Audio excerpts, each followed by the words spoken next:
Sega Dreamcast. Sega's last great console, this beautiful beast of a machine was something else, man. Released September 9th of 1999, this beautiful console gave us games that were full of imagination, great characters and stories, and the beautiful VMU that showed you what game you were playing as well as its own minigames. And not to mention some kick-ass music that went along with each game. Not only that, but it was also the first console to introduce online gameplay. Man, back in those days, that was a big deal. Now you could battle with other players across the globe in games like Quake,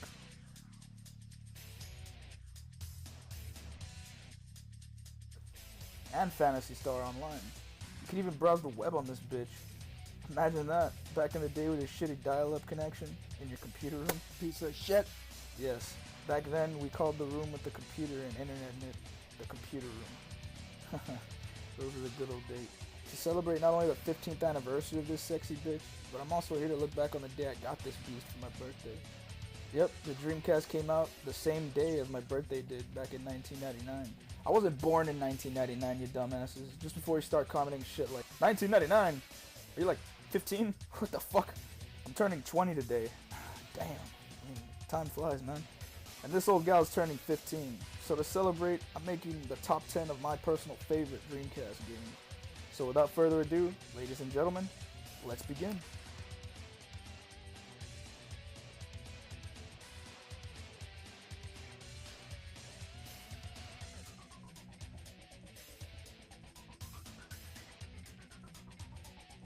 To kick off this list of my favorite Dreamcast games, we have Legacy of Kain, Soul Reaver, a great franchise that nobody seems to talk about anymore. Which is a shame because Raziel is honestly one of the most kick-ass video game anti-heroes around. The game stars Raziel, a lieutenant in Kain's, the main character from the first game's, vampire army. At the beginning of the game, which by the way has one of the most badass CGI openings in a video game ever, you find out that the world has been wiped clean of humans and the vampires are now the rulers of the land of Nosgoth. Raziel surpasses Kain in power and, being jealous of his fast-growing power, casts Raziel into the Lake of the Dead. But unknown to Kain, Raziel lived and is now a wraith, revived by the Elder God, and now his goal is to get revenge against his former master, all the while Nosgoth becoming a cataclysmic, broken shell of its former self. The game's opening cutscene hooked me in immediately, and what followed was an adventure for revenge that you got behind with the character. I mean, the motherfucker basically threw you into hell's giant asshole and he expects you to die? Fuck that shit. The gameplay was something interesting, what with the ability to shift to the real world and the spectral world to progress through some areas. Not only that, but you could walk on water and phase through some blockades in the spectral world and puzzle solving in the real world. But not only that, there was also some puzzles in the spectral world too, so yeah, don't worry about that. What was also cool was that while in the real material world, some enemies in certain areas could change when going back to the same area in the spectral world. So that made switching back and forth between realms different in more ways than one. Not to mention the enemies have different ways of being defeated, such as the vampires that need to be stunned before being finished off.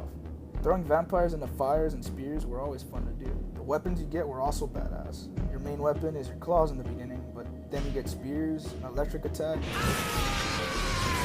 and that badass soul sword, which could also be baptized in a holy flame to become a flame blade.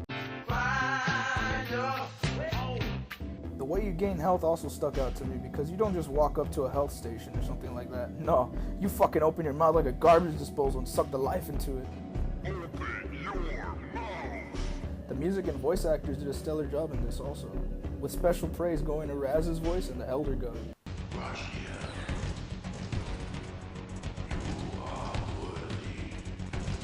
This game is easily one of the best the Dreamcast has to offer, and if you haven't played it, give it a try. You won't be disappointed.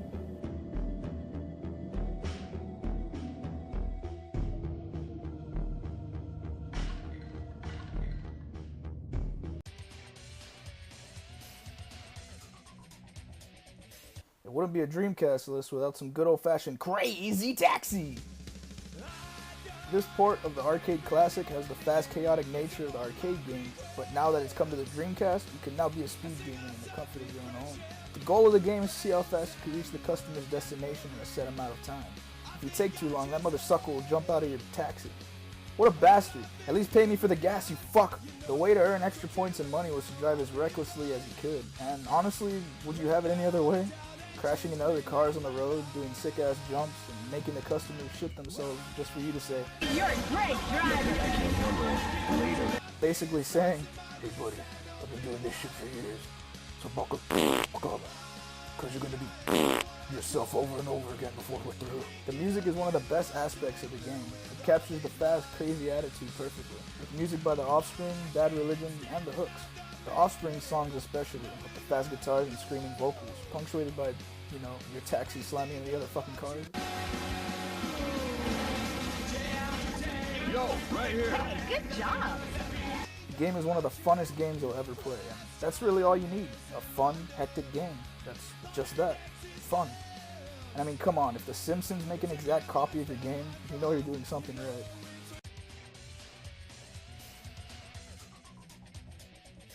Power Stone!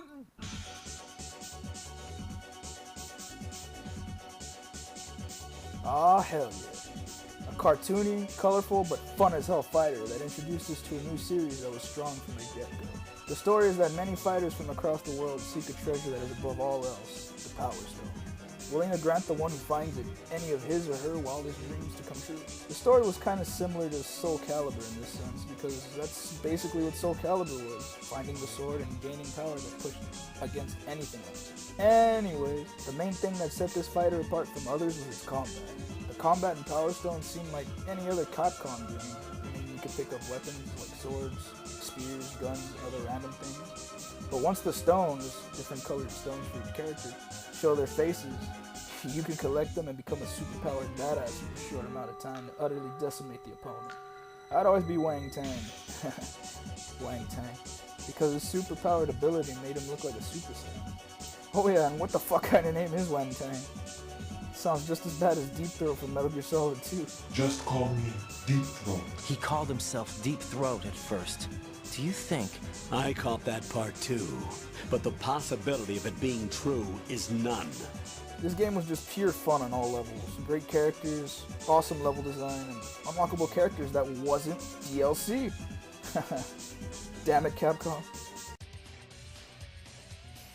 Oh no, I'm not finished by a long shot. I couldn't put this game as number 8 alone, because back when I first got Power Stone, I also had this game too, and I'd literally play them both back to back. It's Toy Commander, baby. Oh man, this game was just fun. See, I can't really think of another word than fun to describe Dreamcast games. The game takes place inside the house of Andy? Andy? Holy shit, no way. Otherwise known as the Toy Commander, and his battle against his neglected toys, led by Huggy Bear. These are good people down here. They take care of their own. They don't give you no trouble. And his army. Aside from the glaringly similar aspects to Toy Story aside, the game's setting, inside Andy's house with many of the household objects being the area of battle itself, was awesome to look at, as well as to battle around. Seeing the real world through the eyes of a toy plane, tank, and other attack vehicles was refreshing. It was just fun to cruise around the areas sometimes and just dig around. I honestly would fly around and dogfight, and then just wander around Andy's house, checking out the rooms and little things scattered around, like other toys, various foods, and other assorted things. The bosses were fun as well, but some were easy, even back then. And the controls in the game itself were relatively easy as well, but I didn't care. I had too much fun destroying Huggy Bear's army. By the way, is it me or does Huggy Bear kinda remind you of the same design of the teddies from Conker's Bad Fur Day? I don't know, that always stuck out in my mind. Maybe I'm just seeing shit, but I always thought they were kinda similar. Nah.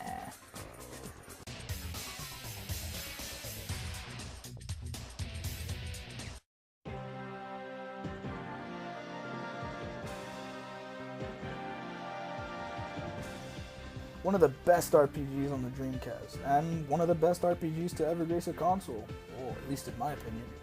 It's a great game. I can't really talk about a lot of it without mentioning almost all the stuff in it. It's a pretty damn big game, so I'll try to keep it short. The game stars Vice and his friends battling against the evil Valuan Empire, who are trying to release a super weapon called the Silver Gygus. Yeah, Gygus.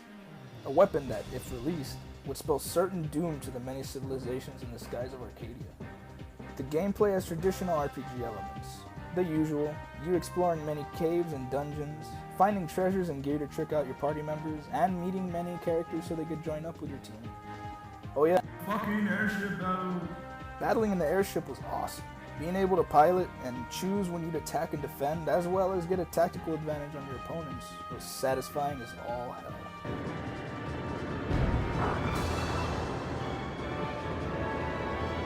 The main HUD when battling was easy to figure out on your first playthrough as well.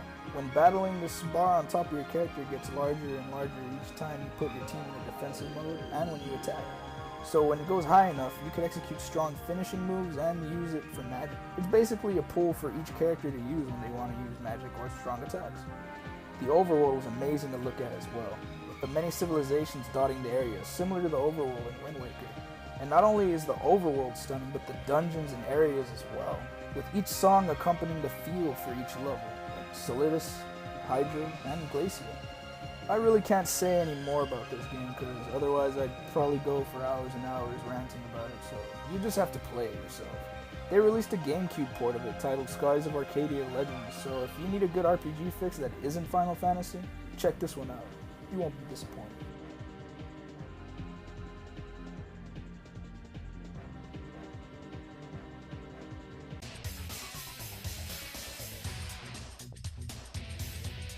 One of the most expensive games made at the time, Shenmue stars Ryu Hazuki in his quest to avenge his father's death and retrieve the stolen dragon mirror from a mysterious man in green known only as Landi. What's great about this game is you're given the task to find Landi, but you have to mull around in the surrounding areas, speaking to various NPCs to find out more bits and pieces about where Landi's whereabouts are. And that's where I think the game's strength lies, the open world. It really does feel like a real open, expansive world, with many things to do, like certain jobs, different minigames you could play, and the dreaded chicken racing. A chicken race? You do know what that is, right? Start when this can hits the ground. Take that! You jerk! Well, quit, eh? The combat was in real time, with some quick time events scattered here and there. It wasn't really that bad, but the combat was tightly executed, and it felt like you were watching a kung fu flick from time to time, except that you were playing it. Alright! Not only that, but the world would transition from day to night, rain to sunshine, in real time, which back then was something that hadn't been seen in a video game. That and many of the NPCs had their own tasks in the world, and many various things that they would do. Having the freedom to complete the quests that you had at your own leisure was something that made the game stand out amongst the other games that came out at the time. It was like GTA 3 before GTA 3. Wandering around the different areas during the day and night would yield different characters and areas to explore. And just wandering around the areas were fun to do as well. The characters and music adding to the experience. If you never heard of this game before, hopefully you know a little more about it now. Check it out. It's definitely worth your time.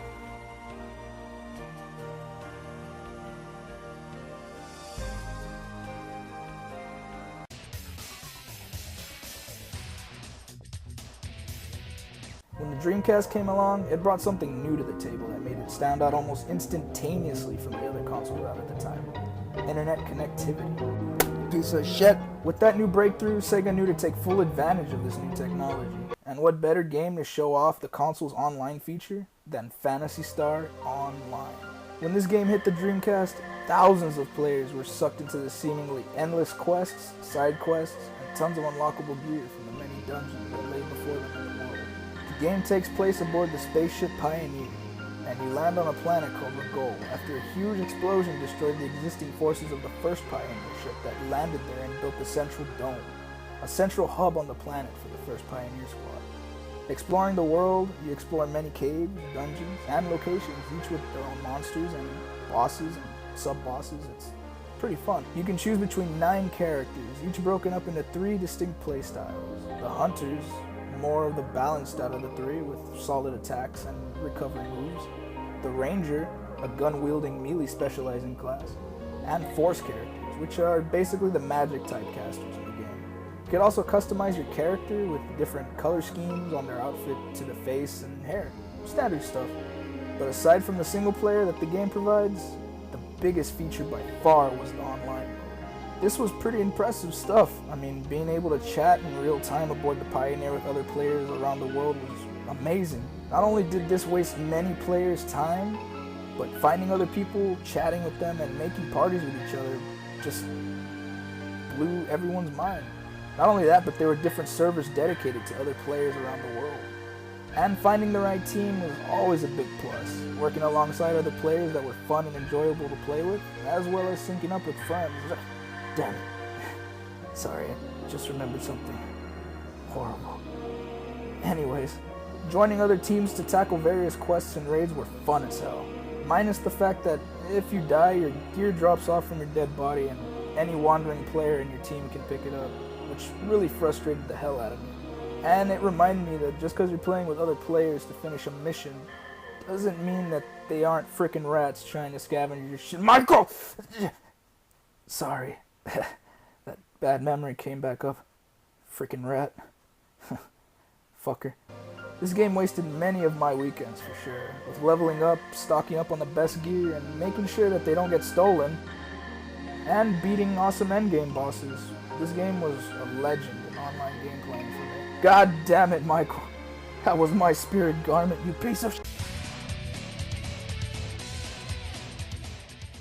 The instant you mention the Dreamcast, most people's first game they jump to is more than likely going to be the Sonic games. And why not? The Sonic games for the Dreamcast were amazing. Transitioning Sonic from 2D to 3D with most of the speed and finesse intact? Fuck yeah. The first Sonic adventure was great, with the exception of...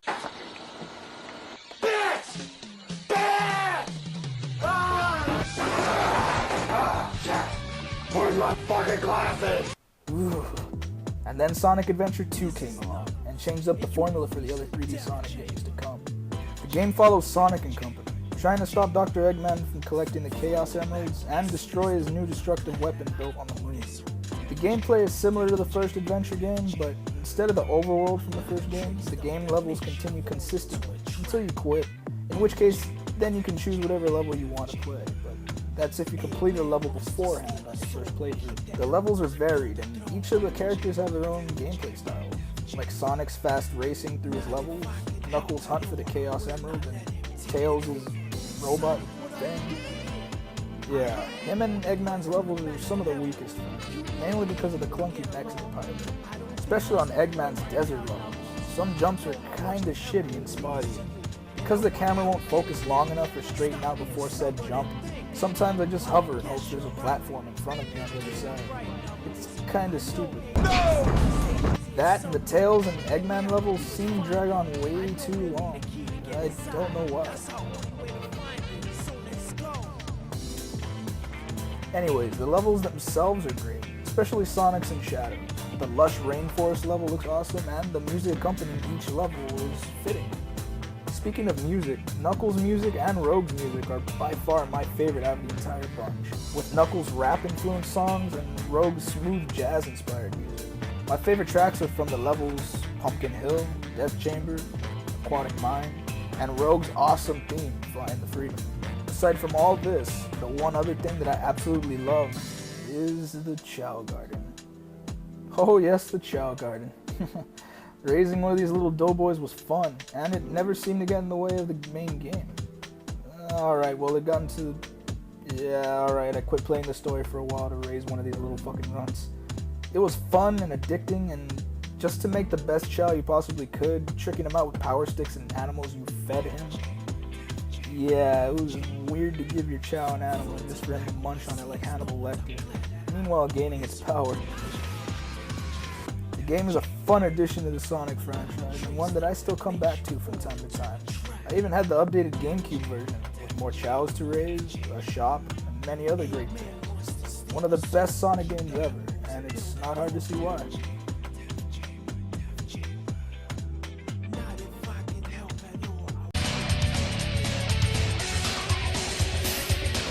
One of the best looking Dreamcast games, Code Veronica follows Claire Redfield, one of the previous antagonists from Resident Evil 2, on a remote island this time. Soon the T-Virus breaks out on the island, and this time Claire's mission is to escape the island, along with the new character, Steve Burnside.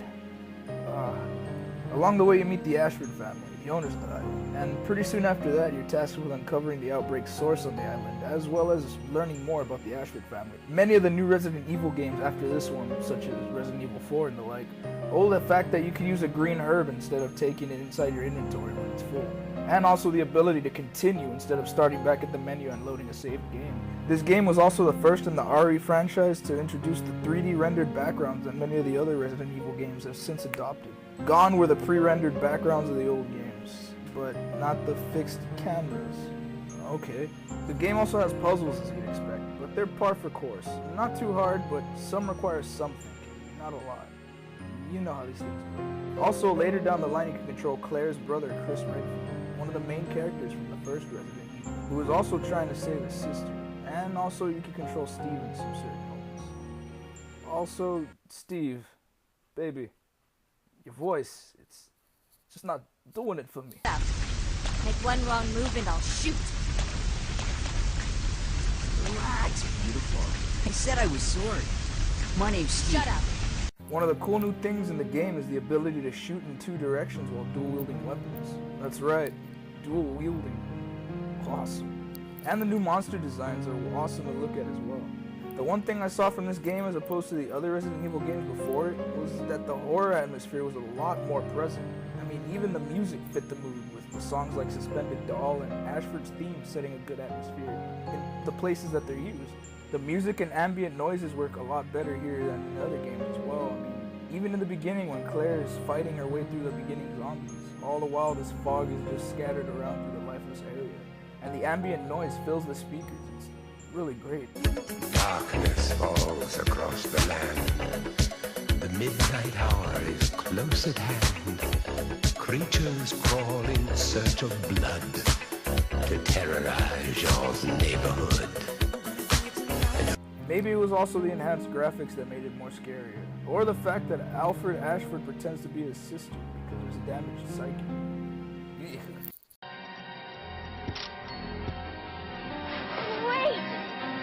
What's going on? Steve, you just ruined the moment with your prepubescent voice. What's going on? A woman has a fucking rifle in my face, you idiot.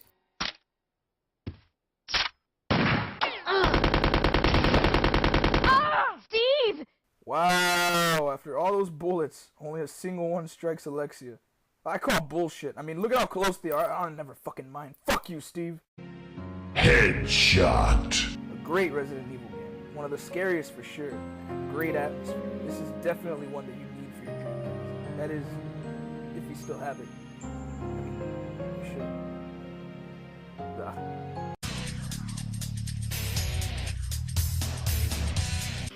Jet Grind Radio.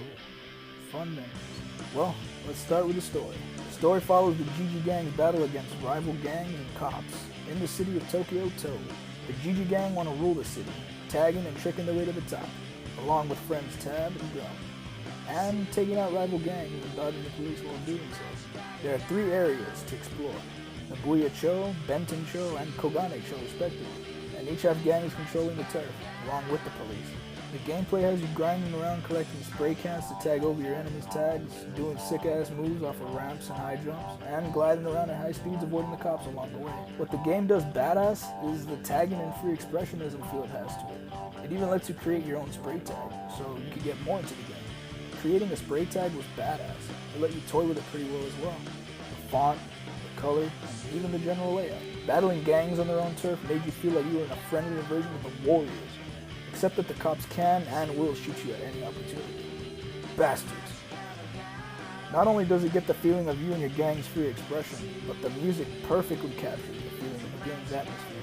Even the way it's transmitted through the pirate radio station known only as Jet Set Radio. Jet Set Radio! Use this city as your canvas and paint us some vibes from the street. With the soundtrack being one of the strongest ones the Dreamcast has to offer. Whether rocking with Tab, Gum, or the main man himself Beat, the game packed a hell of a ride from start to finish.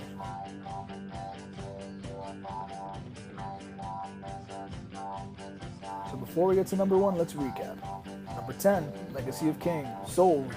Number 9, Crazy Taxi. Number 8, Power Stone and Toy Commander. Number 7, Skies of Arcadia. Number 6, Shenmue. Number 5, Phantasy Star Online. Number 4, Sonic Adventure 2. Number 3, Resident Evil Code Veronica. Number 2, Jet Grind Radio. And now, number 1. With a console that was known for its fighting games, it's really not hard to see why this is my number 1. Marvel vs. Capcom 2. Jesus H. Christ. The amount of hours, I mean, literally hours upon hours of just wrecking cousins, friends, family members, just anyone that would try to play against me. Just couldn't amount to anything more than just a fun experience.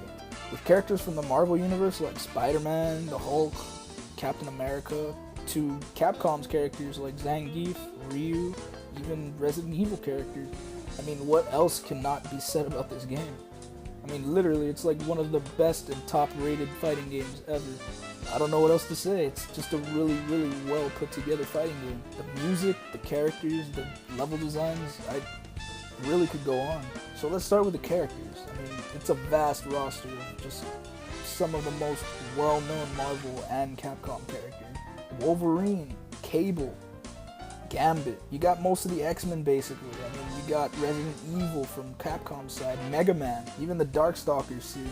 A plethora of characters to pick from. It's not really hard to see which one is your favorite or which team you could produce to the other player's team. It's really, really a unique system too. The music itself, it just has a relaxing atmosphere that clashes so well with the fighting aspect of the game. Take for example the Clock Tower stage. It has some of the most relaxing, smooth jazz I've ever heard, and I mean, you're fighting with it. It just fits well. I don't know, I can't explain it. Or the Swamp stage, it's got some badass electronica at the start. It sounds like from Daft Punk or some shit. But then it kicks into some fancy little jazz number and you're still fighting along with it. It just really fits together with the fighting. It's weird to explain. And the levels themselves too, I mean, they pop out. The Carnival level, the Clock Tower level again because of the music, the Cavern level because, I mean, yeah, it's a cave. And even the final boss battle, I mean, if I talk more about it, I just can't contain myself. This game is easily my number 1 Dreamcast game. Just for the fact that it's a fun game, and that's what the Dreamcast basically produced, was just fun games. Games that you never really had to think that much about. Games that were just fun to play and look at. Games that were pretty ingenious, at least for the time. And just games to kick back and relax with. And that's what this game is. A game to kick back, relax with friends, family, and just have a ball. And that's honestly why it's my number 1 Dreamcast game. I just had loads of fun. So thanks for watching, and yes, number 1 could have used a better script, but then again, I didn't have a script for it. I just started talking about it. Like I said, I could talk about it more, but yeah. So anyways, yeah, comment, like, subscribe, and see you next time.